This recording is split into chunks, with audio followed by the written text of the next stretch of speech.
Whenever a new batch of Pokemon drops, we often think about how some of the classics could be made better. You know, like what if Raichu had a Mega? Or two? What if they turned Samurott into a beast with a regional form? What if they turned Delibird into a cyborg abomination? But what we don't often realize is that sometimes Game Freak makes bad Pokemon on purpose. But why?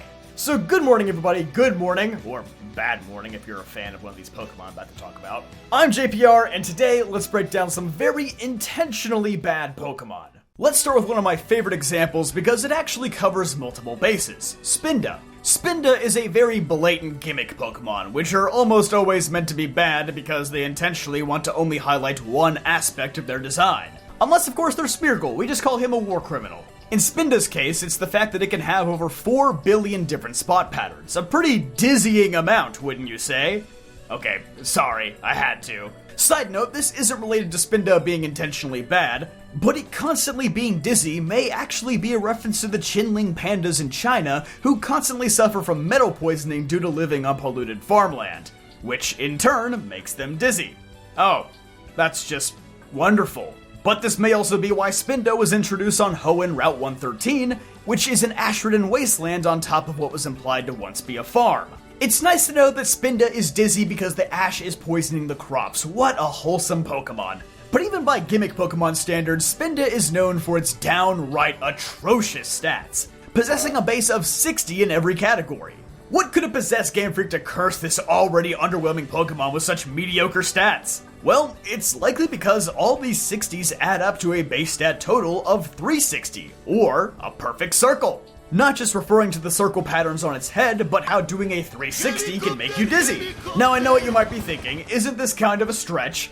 After all, base stats are invisible values that we're not even supposed to know about. It could be a total coincidence. But it seems pretty intentional to me, considering that Whirlipede, another Pokemon who exclusively moves in a circular motion, also has a base stat total of 360.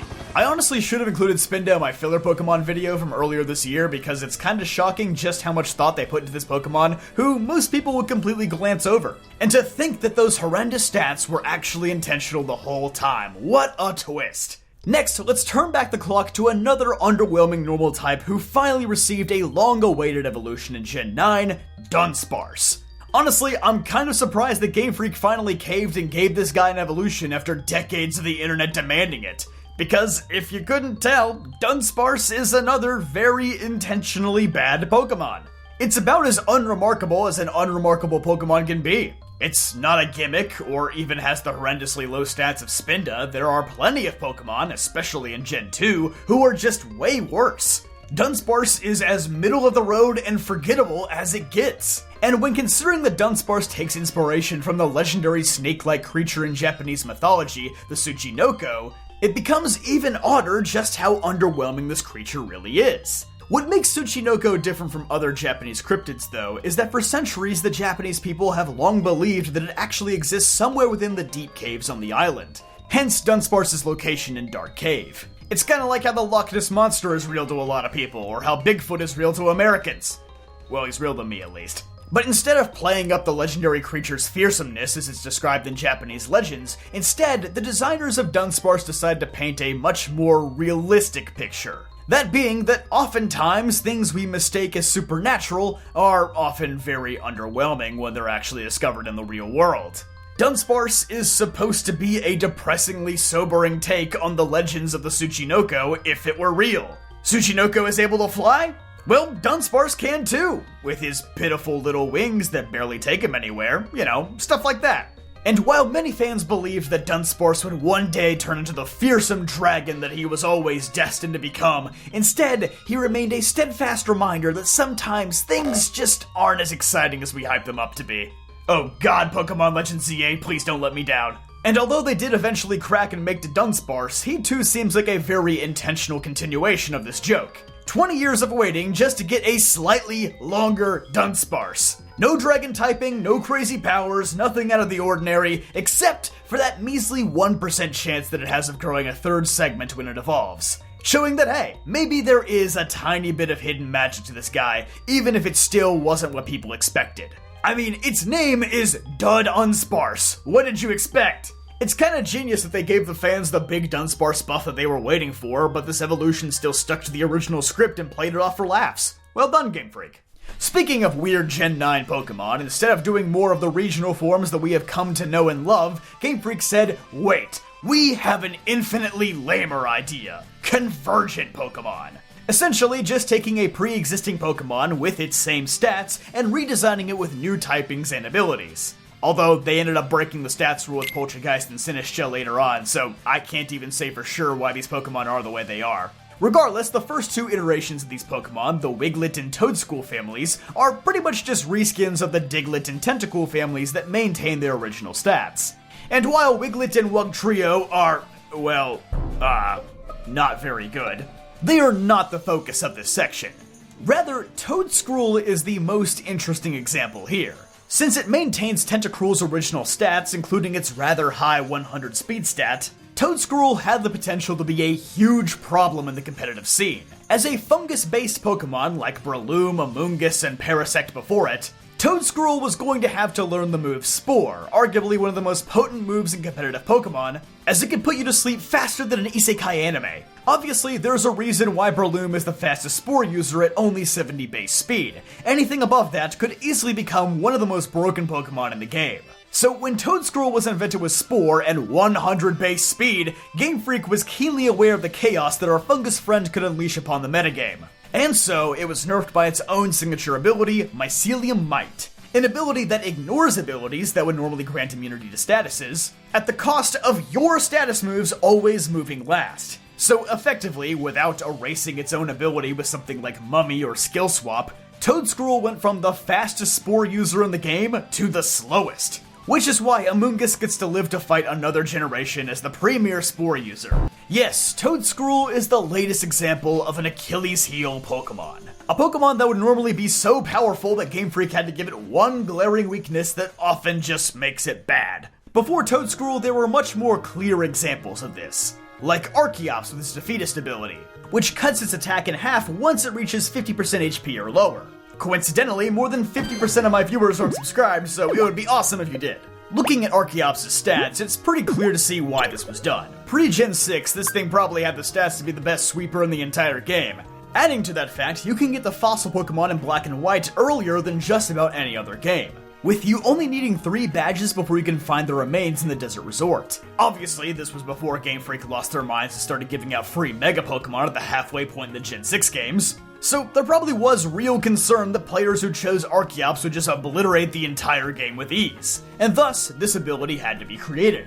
Another easy example would be Slacking, whose Truant ability limits how often it can use attacks. Again, likely done for balance reasons due to how incredibly high its stats are, just as high as Groudon and Kyogre if you can believe it. But also to tie into the themes of its design, as Slacking appears to be a hybrid of a gorilla, known for their great strength, and a sloth, known for their laziness. This ability lets him show off both aspects of his design at the same time, as annoying as it might be. Regigigas, which was released in Gen 4, was virtually the same story.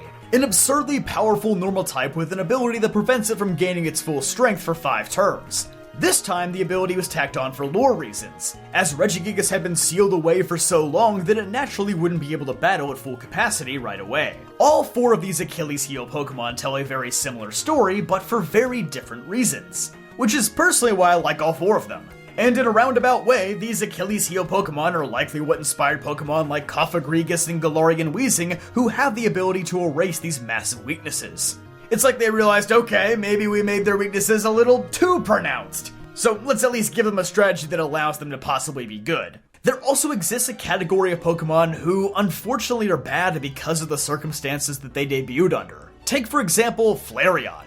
Often known as the worst member of the evolutions, I firmly believe that this is a lasting consequence of Flareon being introduced back when Game Freak didn't have the ability to see into the future of the franchise. Flareon, for whatever reason, has all of its points dumped into physical attack despite fire being a special type in Gen 1, making it stick out like a sore thumb compared to Vaporeon and Jolteon.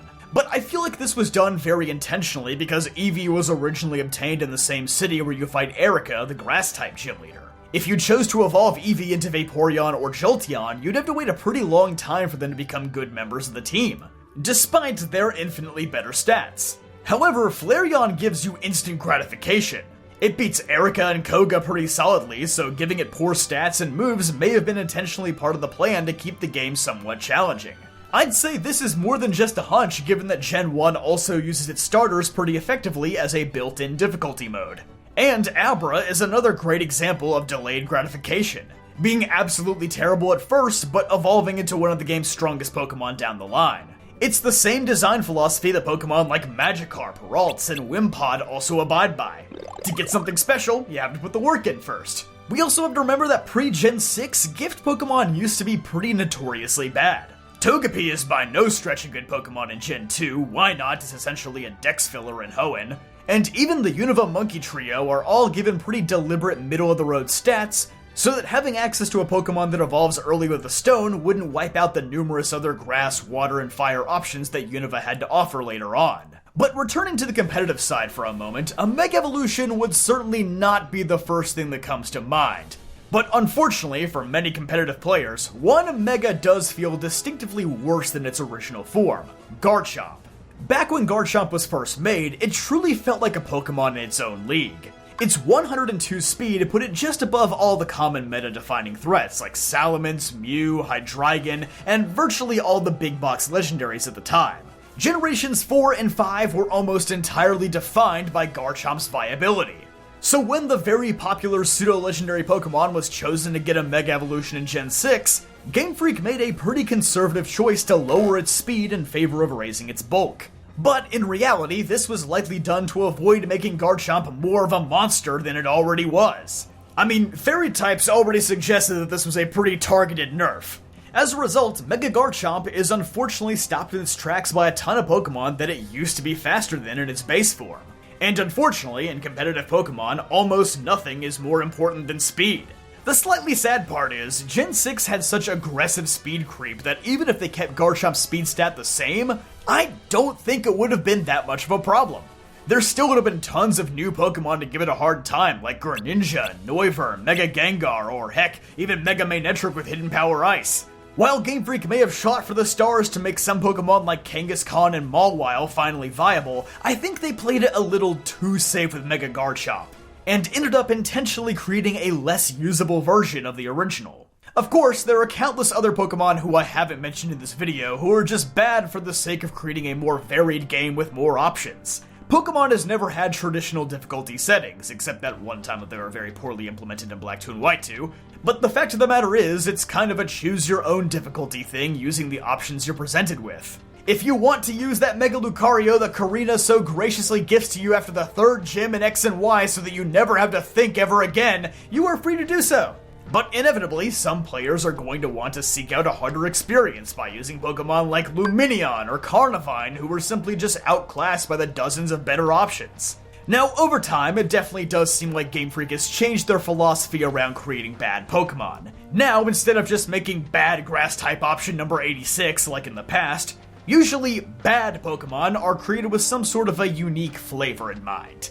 Take Ice-Q or Stonjourner for example. These two ranked at the very top of my worst Galar Pokemon video, but even in their badness, they're at least uniquely bad. They each have signature abilities that at least offer a unique player experience that hadn't been explored before. There's also Pokemon who just need to be bad at the beginning of the game for the sake of balance, like Fearow, Watchog, Kricketune, or basically any other Pokemon you'd find in the first couple of routes. Unfortunately, once the game is over and most people start training for competition, we tend to just group them all together in this one massive pool called Fully Evolved Pokemon. And yeah, comparing Mightyena to King Gambit leaves a lot to be desired. One guy solos a team with Sucker Punch, and the other has enough attack to lightly scratch a Toyota Prius. But remember, Pokemon is an RPG, not just a competitive game. And I think we sometimes forget that when we get a little too deep into competitive sauce. Some Pokemon are designed with the sole purpose of being used for the first few hours of the adventure, and that's completely okay. And then there's just puzzling stuff like Lovedisk and Heatmore, who appear at the very end of their respective regions and offer literally no reason to use them other than to give yourself a challenge. I can't say that these Pokemon were intentionally made bad in the same vein as Spinda or Slacking, but make no mistake, they are bad. So with that being said, who is your favorite intentionally bad Pokemon? Are there any that I missed? Let me know in the comment section down below. But don't forget to leave a like on this video if you enjoy, subscribe for more videos just like this one, and I'll see you guys next time.